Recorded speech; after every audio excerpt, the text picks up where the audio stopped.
We are here today to interview Klaus Driessen. The interviewer is Dr. Sarah Abosh Jacobson. The videographer is Marshall Hinsley. We are in Arlington, Texas, and it is October 26, 2018.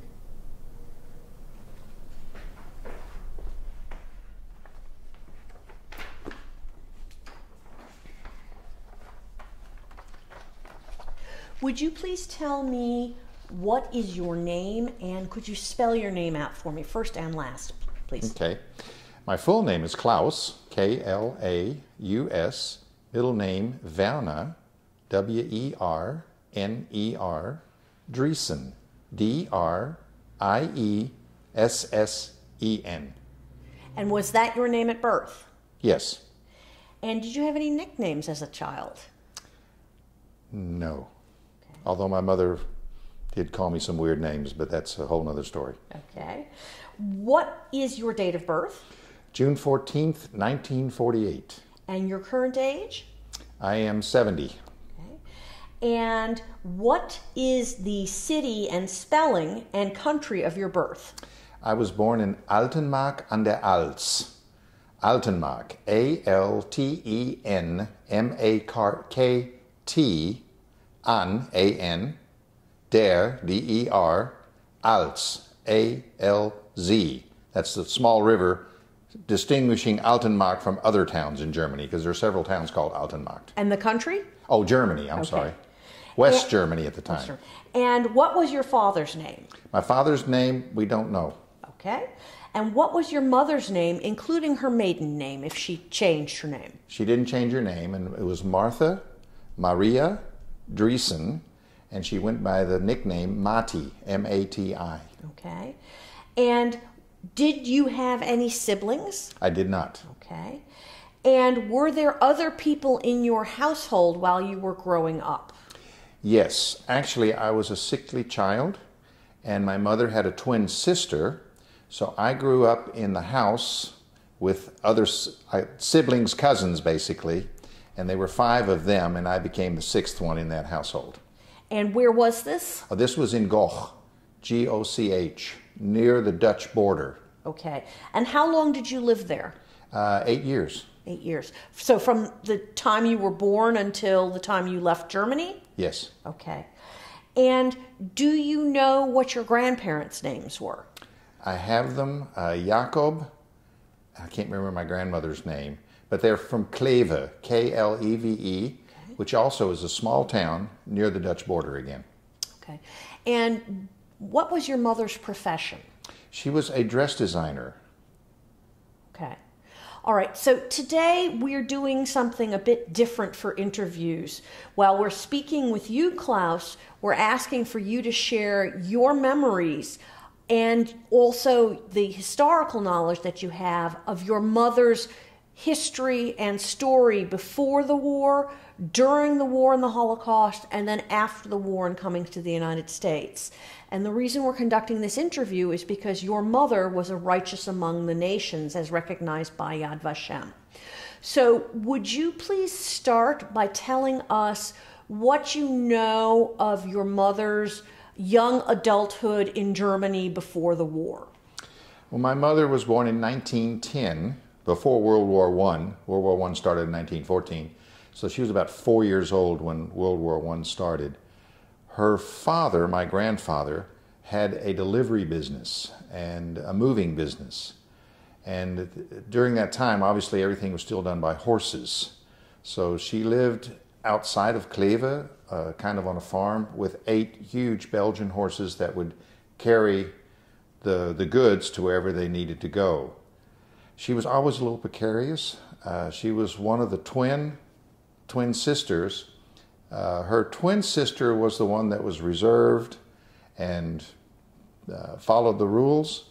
My mother didn't always follow the rules. That was kind of growing up, and even through her adulthood. She thought rules were meant for other people, not me. What else can I tell you about her? She had a very good childhood. She moved from Kleve and went to Cologne, or Köln, as they say in Germany. and went to school there for dress designing, dressmaking, cutting, how to make dresses. That's where she met Lilli Wolff. How old was she when she moved? She's probably in her 20s, late 20s, middle 20s, and went to school there, and they met at the design school in Cologne and became very good friends. Okay. There's a third person named Meta Schmidt who also was there, but she was going to school studying accounting and how to be an accountant, basically. And the three of them became very, very good friends, and they started a business together in Cologne, making dresses. Lilli was the designer. She drew the designs, was the creative one, and then my mother was the one that actually cut out the dresses and put them together. They made dresses for opera, for theater, for weddings. In other words, specialized dresses that needed to be made for those. What else? They had a small apartment in Cologne. It was like on the second or maybe third floor on the Hohe Straße, which is the main street in Cologne. They actually, from their balcony, could see the Cologne Cathedral. They could just walk out and see the spires of the Cologne Cathedral. They had about 40 girls working for them, women, making dresses. So if they got a big contract, let's say for the opera, which was very, very prevalent and very good in Cologne, they would make all the dresses, design all the dresses, not only the dresses, but also the costumes forever. And then the 40 girls then would put that together, and then of course they would do that. Lilli was Jewish, Mati was Catholic, and Meta also was Catholic. They were, again, very good friends. They, on the Kristallnacht, the night of the broken glass, they tell the story that they had a business, but they had to identify it as being Jewish. So they had the Star of David on the door down at the front, and also when you got up to the third floor, they had the Star of David, identifying it as a business that was partially owned by a Jew. When the Nazis came through, the 40 girls that worked for them, they didn't want to lose their job. They didn't want anything to happen to their business. So they literally, all 40 of them, got in the stairwell and sat in the stairwell and said to the SA that were coming through, the brown shirts, said, "You're not coming up here. You're not going to destroy our livelihood just because one person in this building is Jewish." And they stood up against them. I think that tells a lot about the German people, or some of the German people anyway, that they were, that the religion didn't make that much difference. She was a human being. We're going to save our business. We're going to save her. Of course, that didn't last long. They eventually came and closed the business. Lilli was taken by the Gestapo and made to work in a factory in Berlin. In Berlin, they moved her into a ghetto in Berlin, and she was forced to sew army uniforms just at a sewing machine. She wanted to get out desperately, out of Berlin, out of Germany, to get away from the persecution, to get out of the ghettos. Was this after Kristallnacht that she was taken, so after November 10th, 38? Yes. Okay. Do you know when? Have some idea? Or it must have been early 39, okay, when the Nuremberg laws came out, and they were really enforcing those laws and starting to. Mm-hmm. Lilli decided that any way to get out. So she had a friend in Vienna that she had made costumes for, who was on stage, and decided, well, I'm going to try to get out of Germany to get to Austria. Austria had not had the Anschluss. It wasn't connected with Germany yet. Maybe Austria might have been a little bit safer.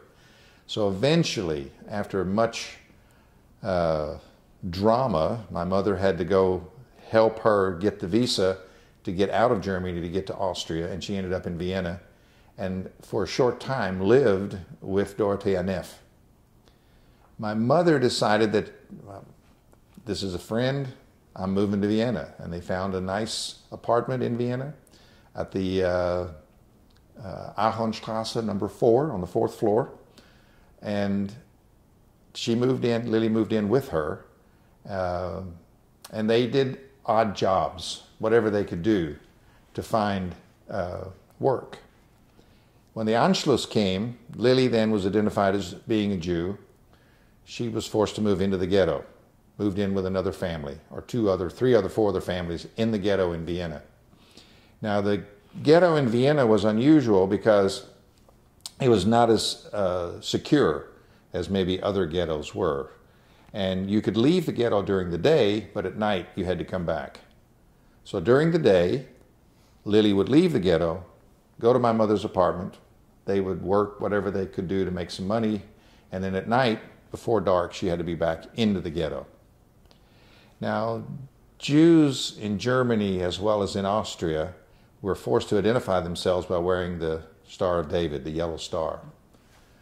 Being a dress designer, she put the star on the dress, but on the dress itself, she had 3 buttons. There was one up here, one about halfway down, and then one down below. And so she had a shawl that came across that she could button, and she would button it. Star was prevalent. Walk out of the ghetto, and when no one was looking, she would unbutton it here and then button it up here and cover up the star. And the reason for that was then she could ride the train, she could walk on the sidewalk, she wasn't accosted, spit upon, or looked at weirdly. Would go to my mother, spend the day with her, work, come back to the ghetto, and right before she went in, she would unbutton it and button it back, and there was the star that would allow her to go back into the ghetto.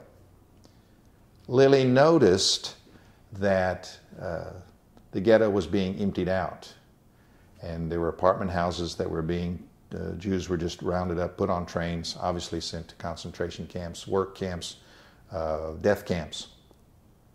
So on the day that she knew that her apartment house was next, that she was going to go on the trains to be deported, she said to Mati, my mother, "Can I stay here? Can you hide me?" And Mati, of course, said yes, and that's one of the reasons they consider her a righteous Gentile. They had a small apartment. They also had a shank, which is like a wardrobe, where you open up the doors, and there was a false bottom in the shank. And so when anyone came to the door, or there was any strange noise or anything happened, they would open up the shank. Lilli would get into the false bottom. They would close it, close the doors. Then Mati would answer the door. My mother would answer the door. That was a difficult time. That was almost 4.5 years that Lilli had to live basically in hiding. Anyone came to the door, any strange noise, immediately she went to the shank and hid in the bottom of the wardrobe. My mother had an older brother named Karl. Karl was in the Wehrmacht. He was in the German army. He was drafted basically, had to serve. And on his way to Stalingrad, which was one of the major battles of World War II, which basically many people think was the turning point of the war. He was on his way to Stalingrad, knocked on the door. Lilli immediately went into the closet or into the shank. My mother opened the door. They had a short conversation in the hallway. She couldn't even let him into the apartment. She was afraid that if they let him in and somehow he said, well, there was somebody living with her or that slipped out, that they would come back and they would get Lilli, and they would take my mother, of course, into custody. So she literally said goodbye to my uncle in the hallway. And of course, we never saw him again. He's buried in as far as we know, in a mass grave in Stalingrad. So it was very dangerous, very, very dangerous to hide a Jew. They also told the story of that they had to eat one at a time. So when they had dinner, lunch, breakfast, whatever, they would sit down. Mati would eat, and then Lilli would eat. They couldn't have 2 plates on the table, because if someone came to the door, they would say, well, who's the other plate for? There's nobody else living here. So that was very difficult to do that. There were many times that they had not enough food to eat. So one of the things that they did in order to get food, basically, or additional rations, because there was only one ration for my mother, Lilli didn't have rations because she was Jewish, obviously. They would look through the newspaper and find people that had died, and that had died approximately about the same age as my mother. And they would take the death certificate and get all the information off the death certificate that they had, go to the refugee camp or wherever they could get the food, and would basically say, well, look, I forgot my identity papers, but this is who I am. Can you look up on the list and see that I'm who I am? And they would look and, oh yeah, you're here. And they would give her extra rations, actually because somebody had died, but the death certificate hadn't caught up with the people that were passing out the food. And they did that several times to get extra rations, which I thought was kind of clever. The Lilli actually, during this time, also got sick. She had a stomach ailment. Well, she had to go to the doctor. So she went actually as my mother. So my mother gave Lilli her identity papers and said, okay, now you're Mati Driessen. You're going to go to the doctor and just pretend like you're me. And if you see pictures of them, even though there was a 14-year age difference, they looked very similar. They both had gray hair. They looked very similar. So it was not that hard to get her into the hospital. She checked in. She had the stomach surgery. She recuperated, did fine. And many years later, I wanted to go find this doctor that did the surgery, Dr. Erwin Ringel. I still remember his name. So I went to Vienna, and I knocked on his door, and I asked him, do you still remember Lilli Wolff? Do you remember Mati Driessen? You did the surgery?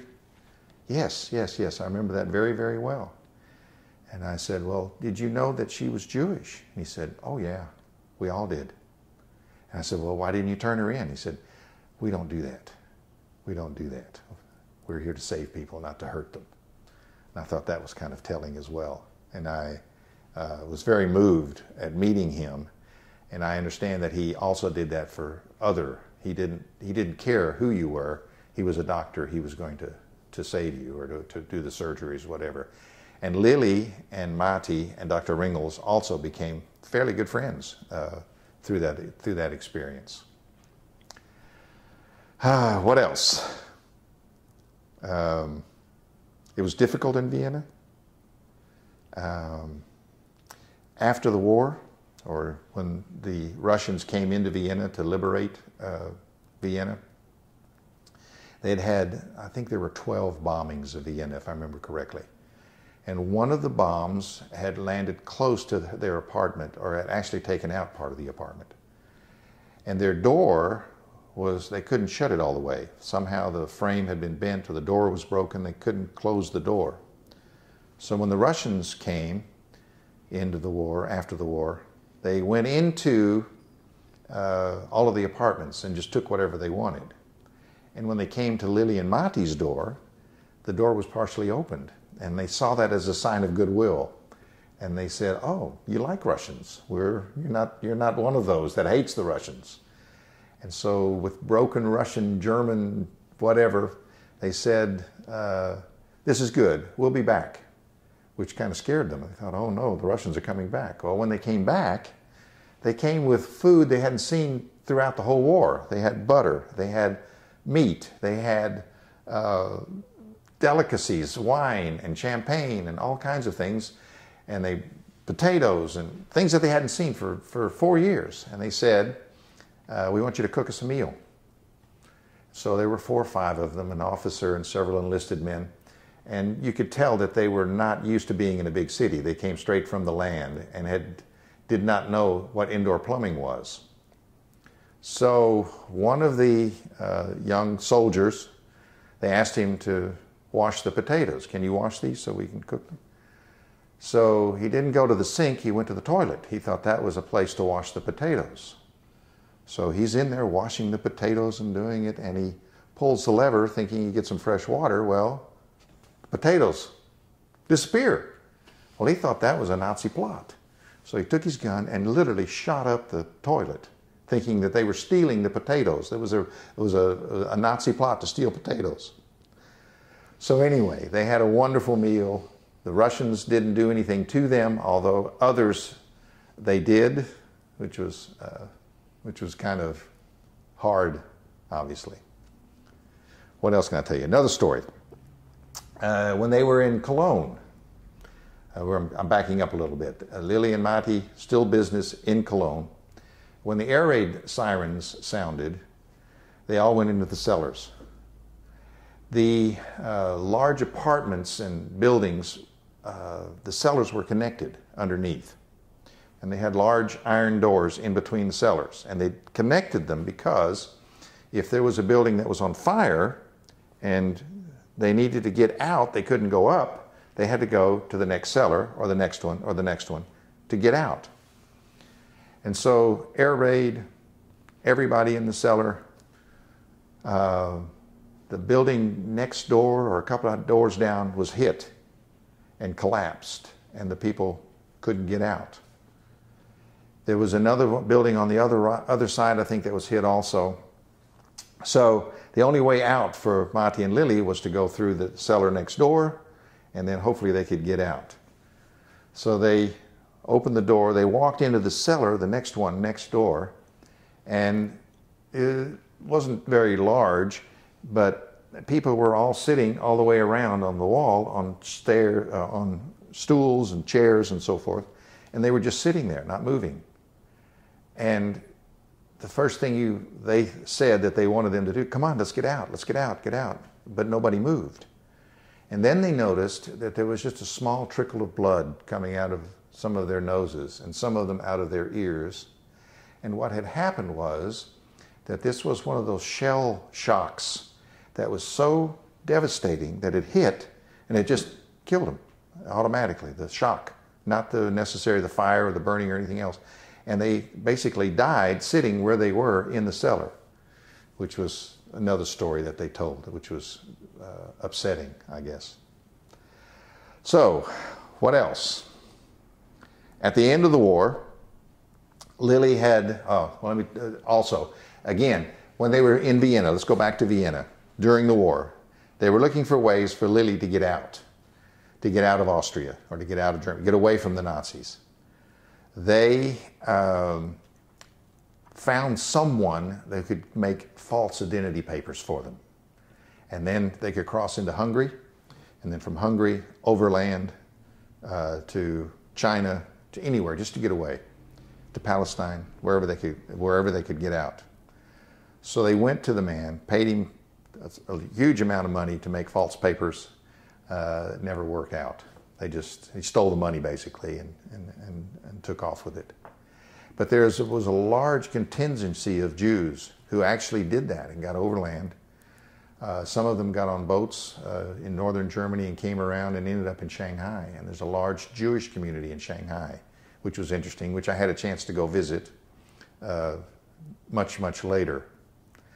Anyway, Lilli couldn't get out, had to go back into hiding.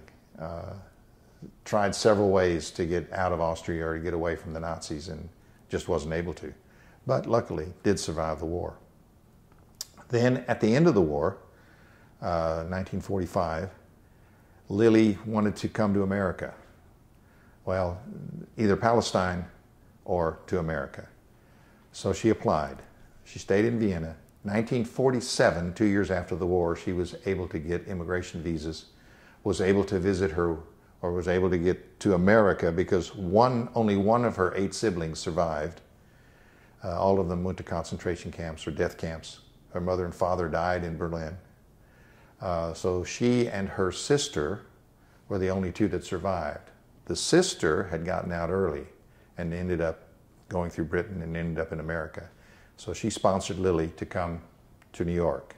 Lilli then came to New York in 1947. My mother stayed, went back to Germany. 1948, when I was born, she was still in Austria and decided to come stay with her twin sister because of the pregnancy and so forth. Got on a train, 9 months pregnant. The train stops in Altenmarkt an der Alz, where I was born. Her water broke.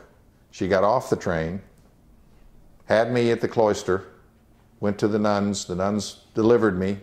2 days later, got back on the train, and then went on to go visit her twin sister. So I was only there for a short time, where I was born in Altenmarkt.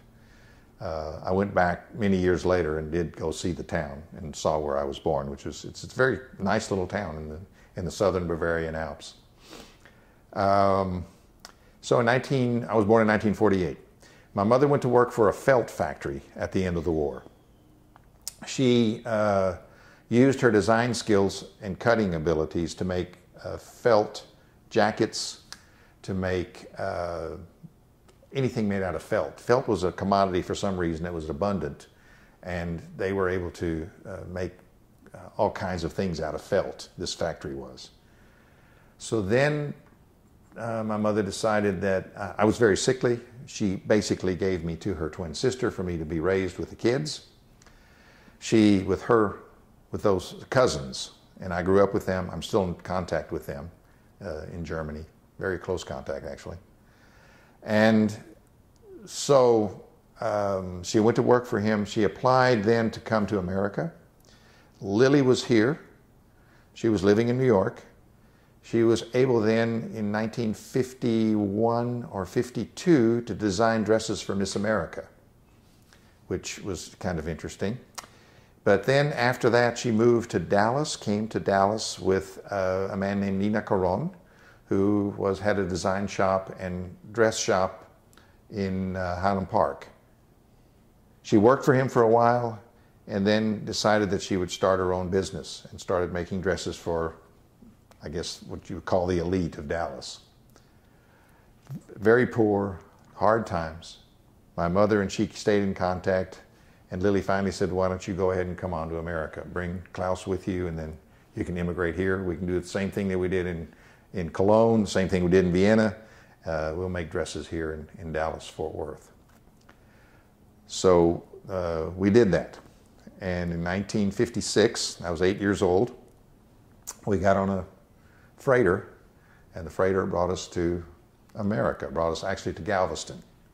It was a banana boat, basically. There were 12 passenger cabins, and the boat literally was a banana boat. It came to New Orleans and then Galveston, dropped off their wares, and then went down to South America, picked up bananas, and took the bananas back to Germany. There were only 12 passengers on the ship, which was kind of fun for me as a kid. I remember coming to America, not speaking very good English. My mother had broken English at best. And the first place we went to go eat, she wanted to order chicken, but she wanted frightened chicken. She wanted somebody to scare the chicken. Instead of fried chicken, she ordered frightened chicken. That was always a big joke in the family. We came to Dallas. Lilli and Mati, again, dress designers. They made dresses for Tyler Rose Festival, for Buccaneer Ball in Corpus Christi, for some Trammell Crow, H.L. Hunt, some of the really elite people in Dallas, a lot of debutante dresses, wedding dresses, just some beautiful, absolutely gorgeous designs and dresses. Some of those dresses are actually on display at the University of North Texas at their Fashion Design College. So that's pretty much it. Then we came, I went to school. I had a hard time when I came to school. I didn't speak English. The first report card I brought home, at the bottom of the report card, the teacher had written, "He likes to fight." And my mother didn't understand that. So we went to the principal or went to the teacher, and she said, yeah, it's terrible. We let him out for lunch or recess, and he's always hitting kids, just beating them up. And so my mother looked at me and says, why are you doing that? Why are you fighting with all these kids? I said, well, you told me Nazi was a bad word, and they called me a Nazi, and so I punched them out. So I was a little bit of a rebel, I guess, too, when I was younger. That's pretty much the story. Did your mother ever talk about why she hid Lilli, about why it was important to her to do it? Both of them said we were friends. That's what you do for friends. That was her simple answer. And you couldn't just let somebody be deported or put into camps or just because of a religion or because of their color or their race or whatever they are. They're not any different than you or I. And I grew up with that as well. How did your mother become righteous among the nations? Can you describe how that began and what the process entailed? Someone got in contact with Lilli, and I think it was a lawyer in Germany basically said, "Can you tell us your story?" And that's when Lilli told that story, and that's when Yad Vashem contacted her and said, "Tell us who hid you." And those were the three people that she mentioned. My mother, Meta Schmidt, who helped her in Germany with finances and other things, and then Dorothea Neff, and Dorothea Neff was the one who gave her the apartment at the beginning in Austria. So those were the three. To be a righteous among Gentiles, you have to have either the person that was saved tell that story, or you have to have two witnesses, I think is the way that works. So Lilli was the one that told the story of exactly what happened and how Mati literally saved her. And what were the roles of the other two women specifically in that? Meta came well, they worked together, first of all. So Meta came to Vienna several times to visit, to help, to bring money, bring food, bring whatever she could to help out.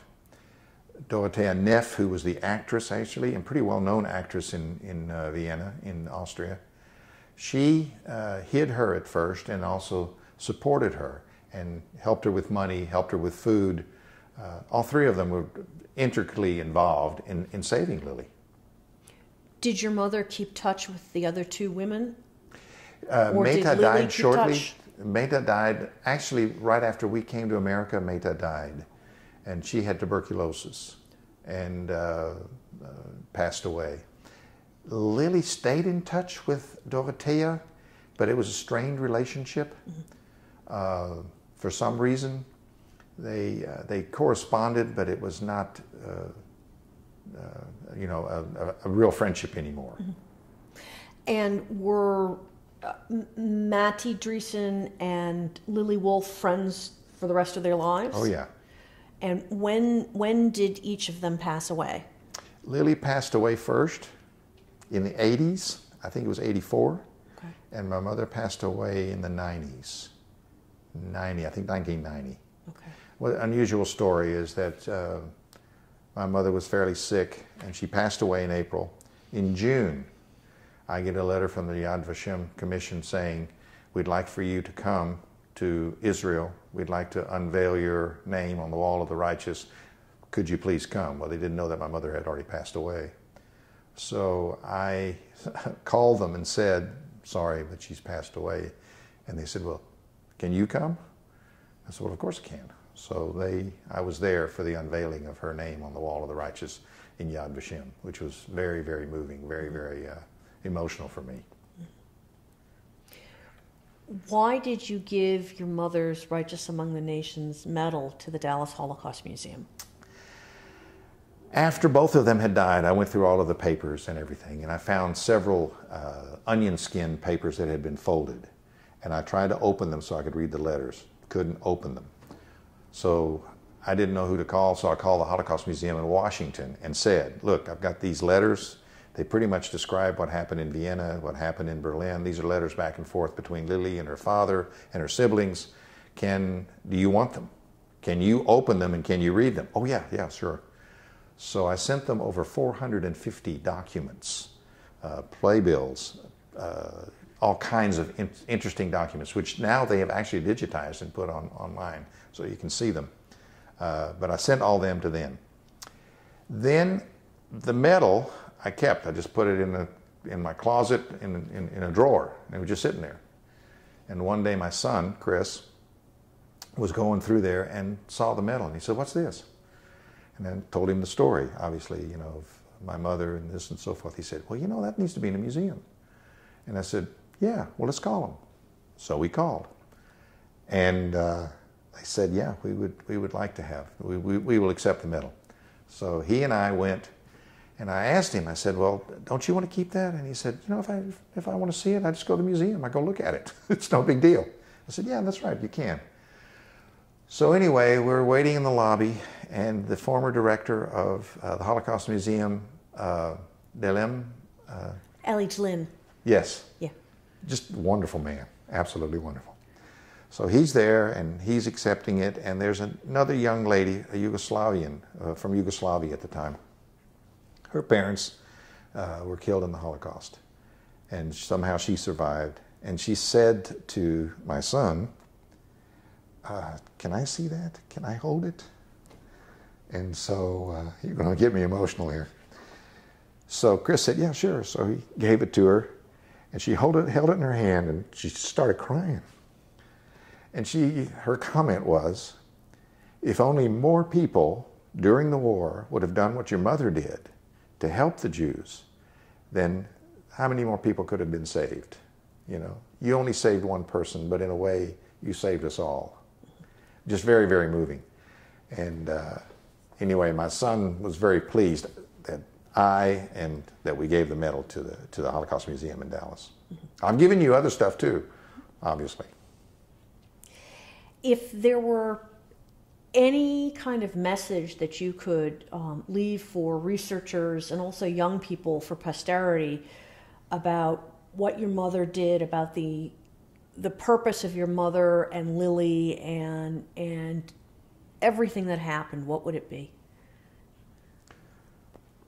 Well, you know, you have the term upstander, someone who stands up against tyranny, stands up against prejudice, stands up against unrighteousness, I guess is the best way to say it. That if your neighbor needs help, help him.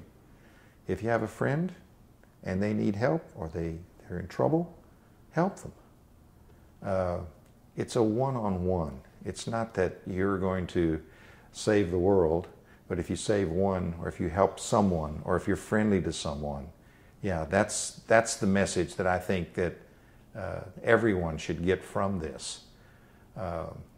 You're not going to change the government, and you're not going to change people's views if they have fascist views, or views that are bad, I guess is the best way to put it. But through your life and the way you live your life and what you do for others and how you help others, that's the best analogy that I can give. Okay. Are there any photos of your mother or photos of your mother and Lilli that you would like to share with us that we can put on camera? I don't have them here. I gave them all to the museum. Okay. All right. So you have all those photos. Okay. We've met several times, as you Yes. know, and Yeah. I just went through everything I had and just said here, and you accepted all those, which is wonderful. It's absolutely wonderful. Her story needs to be told. It really does need to be told. It's not my story, it's her story. And it's her standing up against tyranny and against fascism.